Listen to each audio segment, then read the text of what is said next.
ایک شخص کی عادت تھی کہ وہ اذان سے کافی پہلے مسجد میں آ جاتا اور وضو کر کے قرآن پاک کی تلاوت شروع کر دیتا۔ اس طرح جماعت ہونے سے پہلے اسے تلاوت کے لیے کافی وقت مل جاتا۔ آج بھی کچھ اسی طرح ہوا تھا۔ وہ مسجد میں بیٹھا تلاوت کر رہا تھا کہ ایک چھوٹا بچہ مسجد میں داخل ہوا اور ہاتھ منہ دھو کر مسجد کے ایک کونے میں بیٹھ گیا۔ اس نے مسکرا کر بچے کی طرف دیکھا تو بچے نے بھی مسکراہٹ سے جواب دیا۔ وہ سر جھکا کر پھر تلاوت میں مشغول ہو گیا۔ تھوڑی دیر بعد تلاوت کے دوران اس نے سر اٹھا کر دیکھا تو وہ چھوٹا بچہ اپنے ننھے ہاتھ اٹھا کر آنکھیں بند کر کے دعا مانگ رہا تھا۔ اس کے لبوں پر مسکراہٹ پھیل گئی۔ بچے کا دعا مانگنے کا انداز اتنا پیارا تھا کہ وہ بے ساختہ قرآن مجید بند کر کے اسے دیکھنے لگا۔ تھوڑی دیر بعد اس بچے نے دعا ختم کی اور باہر جانے لگا تو اس کا دل چاہا کہ وہ اس بچے کی حوصلہ افزائی کے لیے اسے کچھ دے۔ اس نے بچے کو اپنے پاس بلایا اور سر پر ہاتھ پھیر کر اسے 100 کا نوٹ تھما دیا۔ بچے نے تھوڑی سی ہچکچاہٹ کے بعد وہ نوٹ قبول کر لیا۔ اس نے بچے سے پوچھا کہ بتاؤ بیٹا، تم نے اللہ تبارک و تعالی سے کیا دعا مانگی ہے؟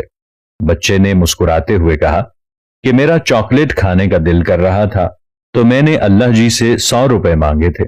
یہ کہہ کر وہ چلا گیا۔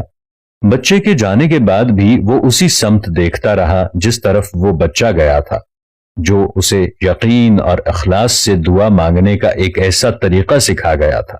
اس ساری کہانی میں دوستو فقط ایک بات پوشیدہ ہے، اللہ تبارک و تعالیٰ کے آگے جھکنا اور اللہ تبارک و تعالیٰ سے دعا مانگنا۔ دیکھیں، وہ بچہ بے بس تھا، اس کے پاس چاکلیٹ کے پیسے نہیں تھے، لیکن اس کے دل میں ایمان تھا، اور وہ پختہ ایمان یہ تھا کہ میں اللہ تبارک و تعالیٰ سے دعا مانگوں گا، اللہ تبارک و تعالیٰ میری وہ دعا ضرور قبول فرمائیں گے۔ وہ مسجد کے کونے میں آ کے بیٹھ گیا اور اللہ سے دعا مانگنے لگا، اور اسی وقت اللہ تبارک و تعالیٰ نے وہاں پر بیٹھے ہوئے اس شخص کے دل میں اس بچے کے بارے میں رحم ڈال دیا۔ بچے نے جیسے ہی دعا ختم کی تو اس شخص نے بچے کو بلا کر اس کی حوصلہ افزائی کے لیے 100 روپیہ دیا، تو اس بچے کا ایمان اور بھی پختہ ہو گیا کہ اللہ نے میری دعا سن لی ہے۔ دوستو، اللہ سے جب بھی دعا مانگنا سچے اور خلوص دل سے مانگنا۔ میرا یہ ذاتی تجربہ ہے۔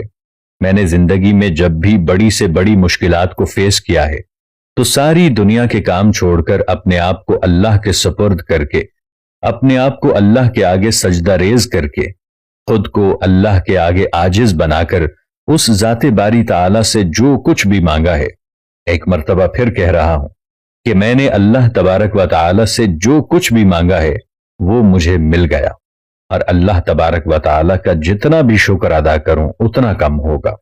دوستو، آج سے تہیہ کر لیں کہ اللہ سے دعا میں آپ نے اپنے گھر کی خیر و برکت مانگنی ہے، اپنے رزق کی کشادگی مانگنی ہے، اور اللہ کے آگے جھکتے رہنا ہے، عاجزی سے اللہ کا شکریہ ادا کرتے رہنا ہے۔ آپ اس دنیا میں بھی کامیاب ہوں گے، اور اللہ تبارک و تعالیٰ کی بدولت آخرت بھی ہماری بہترین ہوگی۔